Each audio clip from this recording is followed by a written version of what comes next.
দণ্ডবত। দিনহাটা ৬ সালের বিধানসভা নির্বাচন দিনহাটাবাসীর সগরে মনদ আছে। কারণ দিনহাটার ২০০৬ সালের বিধানসভা নির্বাচন যে প্রার্থী ছিল, ফরওয়ার্ড ব্লকের প্রার্থী ছিল উদয়ন গুহ, আর তৃণমূল কংগ্রেসের প্রার্থী ছিল অশোক মণ্ডল। ২০০৬ সালে আমরা the greater Cooch Behar people's association Bangshibadan Barman ডাঙরের নেতৃত্বে সমর্থন করায় সেইবার কিন্তু অশোক মণ্ডল তৃণমূলের প্রার্থী জেতে এবং উদয়ন গুহ ঘাড়ে দেওয়া হয় এবং উত্তরের সর্বপ্রথম তৃণমূলের খাতা খোলে এবং সর্বপ্রথম তৃণমূলের এমএলএ হলে অশোক মণ্ডল, সেটা দিনহাটা থাকি জেতা।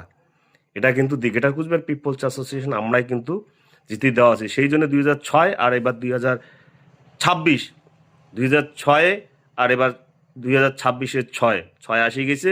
মুই মনে করো এটা সঠিক সময় আছে। সেই ২৬-এর ফল, সেই ৬-এর ফল অবশ্যই ভোগা খাবে উদয়ন গুহ।